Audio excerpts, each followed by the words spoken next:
Hi everyone, number one Marmaduke fan here. Today I'm going to review volumes 5 and 6 of Tomo together because they kind of both carry on a ongoing plot point. To review, this is a Christian sort of American manga mashup comic series written by Jim Kruger, art by Ariel Padilla, and I love her art, it's the highlight. The character was co-created by Tom Bancroft of Disney fame and Rob Corley. Series editor is Bud Rogers. I've had praise for this series so far.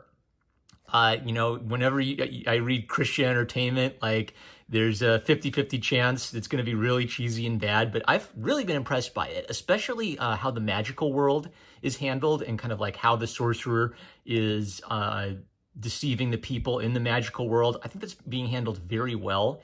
Volume 6, though, has kind of a really cheesy and ham-fisted subplot. So I didn't enjoy Volume 6 as much as I've enjoyed the early volumes. And I think this is going to be like a really good moment to try to talk about how do you handle the Christian religion in a fantasy story. So let me give you like two examples to kind of give you maybe like different ways of thinking about it. So in J.R.R. Tolkien's way of thinking about it, in Lord of the Rings, Christianity is a subtext. He does not like allegory, period. So you can't look at Lord of the Rings and say, oh, the ring is a symbol of nuclear power. No, that doesn't work. Sauron is Hitler. No, he isn't. That doesn't work. But J.R.R. Tolkien does have a Catholic faith, and that does, I would say, suffuse the world of Lord of the Rings. Like you'll see it crop up subtly here and there. But Middle Earth is separate from our world. The Christian religion doesn't exist really in Lord of the Rings. And I think that's because Tolkien thought of Middle Earth as a myth. He's creating a mythic history like the Iliad or like ancient Egyptian tales. He's creating something out whole cloth.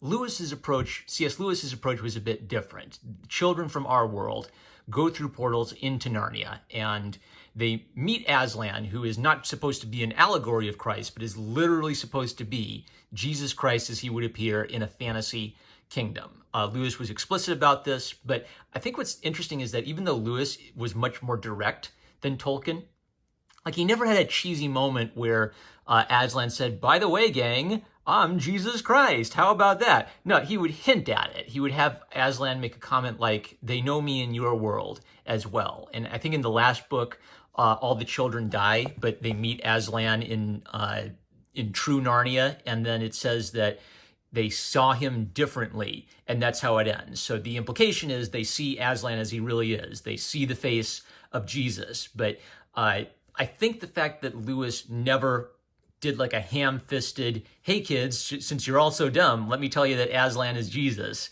I think that means a lot because basically he's trusting on the children to put two and two together. So in volumes 5 and 6, we have a presentation of the gospel, and the main character, Hannah, converts to Christ. Now, I am totally open to having a conversion to Christ in a narrative, but I think it has to, or a discussion of Christian themes and stories explicitly in a narrative. But I think you have to do one really important thing, no matter how you do it, is you have to make it fit with everything else. So I think I've got a couple tabs here, like here and here, of the long Christian conversion discussion and conversion sequence.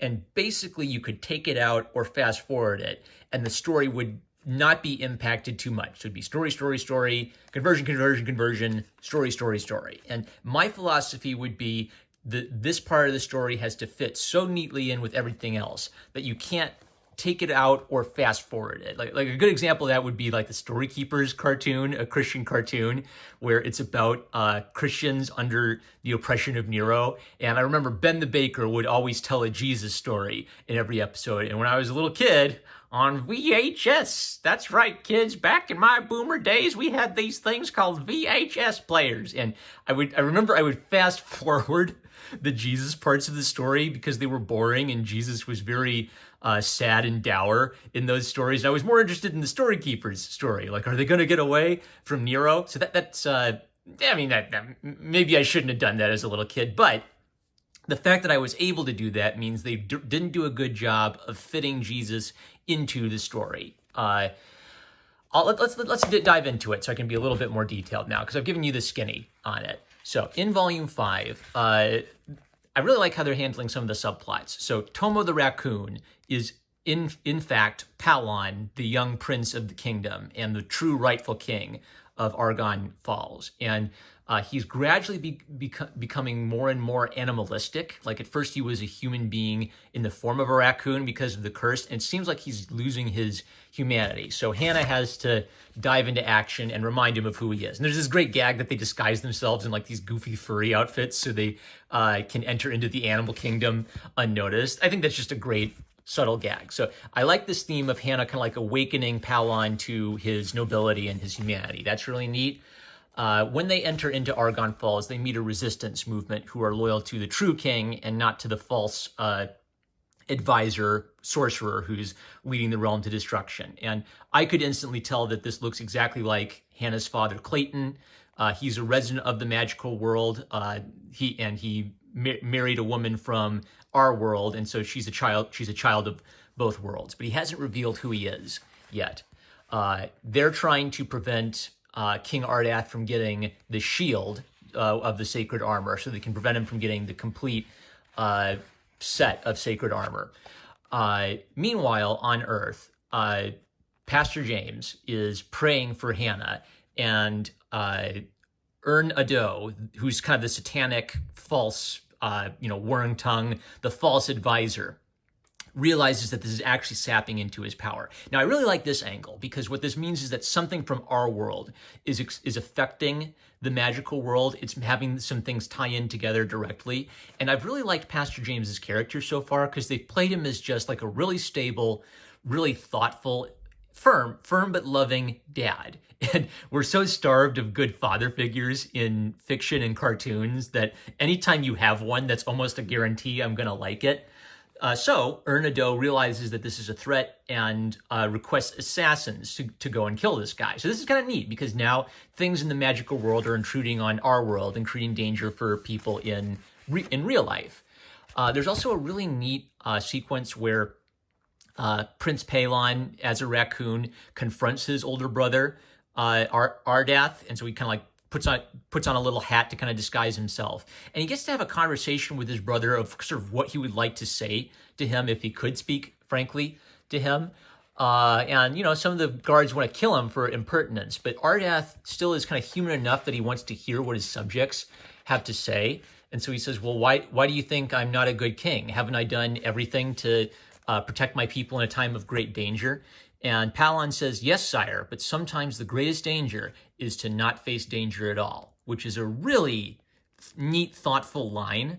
Maybe one problem with it is it kind of feels like there hasn't been enough of a buildup for this, but it's a great idea that if you think you're protecting people from danger, what you're actually doing is stifling them. You're preventing them from ever getting to face danger and learn how to deal with danger on their own. And he really impresses Ardath with this. I really love Ardath's character. He's kind of the standout in this. A very complex.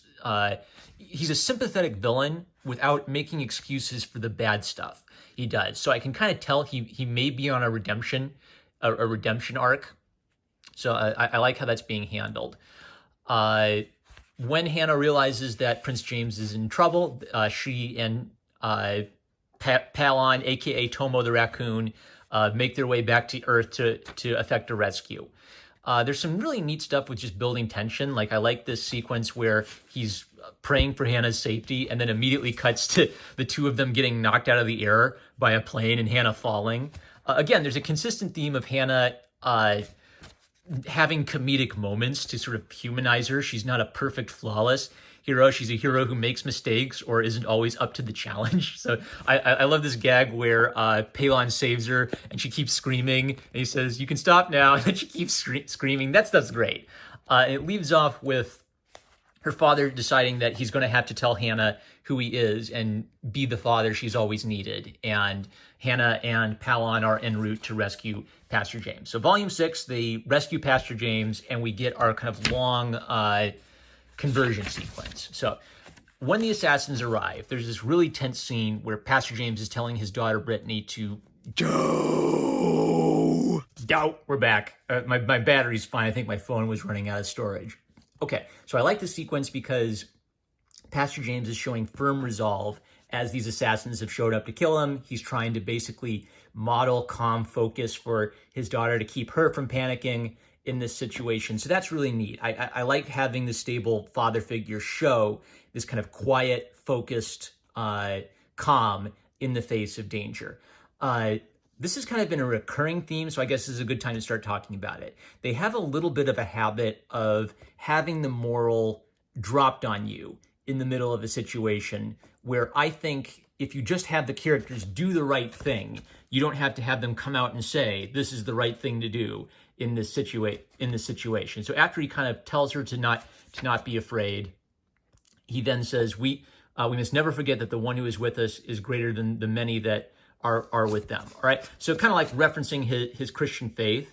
I'm a little bit more of a less is more type of thinker, where if you know he's a Christian, you see him acting this way, you can kind of infer that's why. You don't have to have him come out and say it. But I really like the sequence overall. It's better, more of an example of good writing. So the Christian gospel presentation and conversion scene starts here, and it basically goes on for most of the book.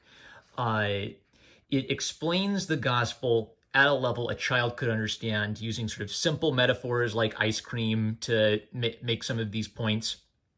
But it's really long, and it's an interruption to the regular drama. So if part of my point is it's okay to have a Christian conversion sequence in a Christian story, but I'm saying I don't think this is handled very well. How could you do it better? So what's like the constructive criticism here? I think there are two solutions to this writing problem. One is basically, I think a Christian conversion is sort of a life-changing moment. And so you have to earn the right for the character to have a Christian conversion. We basically have to reach a point where the character has to convert to Christ for their story to make sense and to continue progressing. And if they haven't reached that point, I don't think you should put it in narratively yet, or else you're just sort of like dropping a carrot into the cookie jar. So one solution might be for her to like ask him about Christ. And he even has like this great line that, well, I'm a pastor, talking about Jesus is what I do. Maybe he could like tell her one story about Christ to take with her on her adventure, right? And relate it directly to the situation she's in. So we don't, and the thing about Hannah is she isn't hostile to God, but she's unfamiliar with Christianity. Earlier, she had a conversation with her grandpa where she said she was angry with God because of all the bad stuff that was happening to them. So it would totally make sense for Hannah's character to not quite be ready to take the plunge into faith in Christ yet, but to be interested enough to hear about Christ. So if it were me, what I would have done was I would have had him tell her the story of Christ in the Garden of Gethsemane, and then make the point that even though he knew that what was coming was painful, Christ still went and faced it because it was his Father's will, and he wanted to do his Father's will, which would be a great, and the application for Hannah would be, you have a great danger to go face now too, but there's something greater than you that's calling you to do that. The way they end up doing it is they have him basically tell her the whole gospel story from like the fall of man to the incarnation to the crucifixion, but he doesn't mention Jesus's name. He explains it kind of like a 6-year-old level. There was a great king who sent his son to the people to redeem them because of bad things they had done. And then at the end, he explains that the king's name is Jesus. It's just a little. Well, I guess my earlier criticism, I've already kind of articulated it. It doesn't fit with what else Hannah's been up to. It also doesn't feel like Hannah's reached the point where if she heard the gospel of Christ, she would understand the personal significance of it. So I guess the second route would be, if you need to have a conversion Christian sequence in your Christian story, the character has to realize for themselves why they need it for their story to progress further. So Hannah hasn't really had a significant character flaw, like a sin that's defined her yet. She's made mistakes and, said some silly or, mischievous things. But these are kind of like endearing aspects of her character. They make her a flawed protagonist.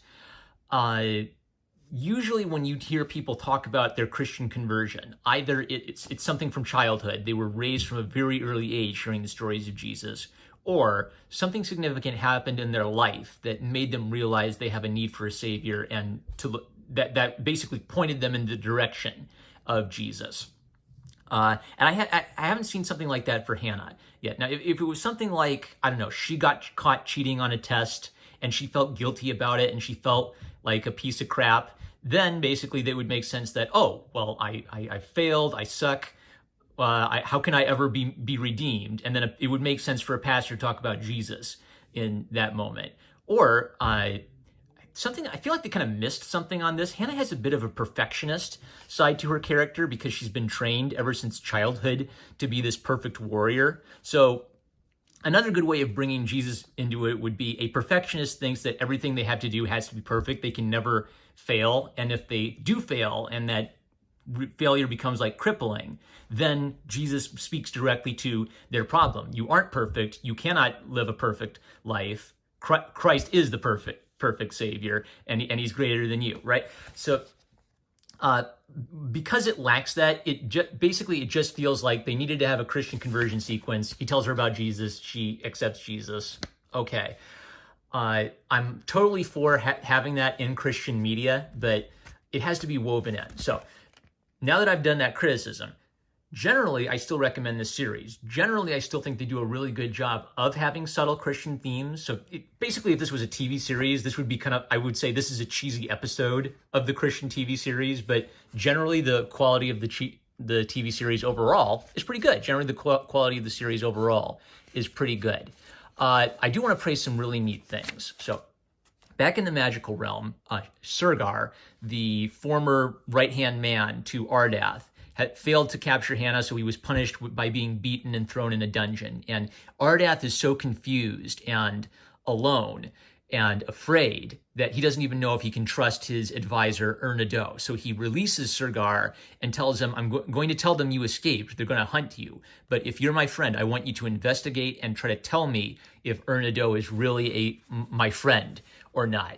It's really, really good stuff. Like because Surgar genuinely loves his king, and Ardath is genuinely confused about what he's supposed to do as a good king. So it's very heartfelt.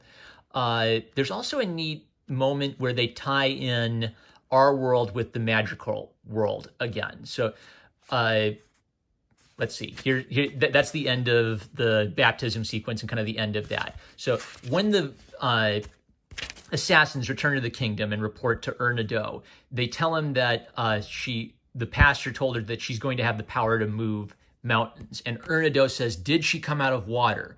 Did she come out of water? Which means he knows what baptism is, and he understands that it's something powerful. So I like this because this is, again, having a connection between the magical world and our world.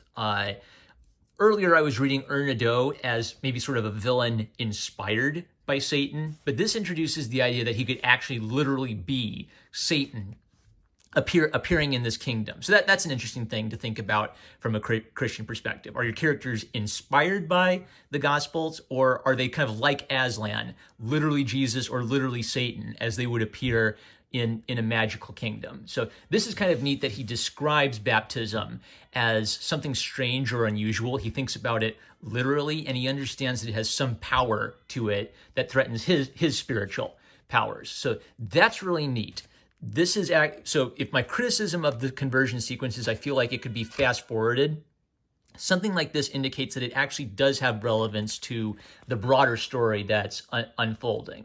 So let's see, what's the TLDR? The TLDR is a lot of Christian writers feel like they must have a Christian conversion sequence. I was kind of prepping myself for it when I realized that Hannah wasn't a Christian character, that almost definitely a Christian conversion sequence was coming. For it to not feel like a sermon, I think it has to be worked into the plot in such a way that you need to build up to it. We should have been seeing really early on how Hannah how Hannah, what Hannah's sins were, why Hannah needed Jesus. Instead, her foibles were sort of like cute little comedic foibles, which actually make her more endearing as a character. And we'd need to see maybe more of her like internal struggle with it. Like, does she reject it as first? Does she not like the sound of Christianity at first? The way it was handled in this was she kind of hears about it, she accepts it, back to fighting the monsters. So in my opinion, it's not the most artfully handled example I've seen in Christian writing. However, the overall quality of the series is still excellent, and I would still recommend it. So I hope that this criticism has been constructive, and that if you disagree with me, let me know how you'd handle it, or how you'd approach the topic. That's it. I'm #1 Marmaduke fan. I love you guys. Catch you later.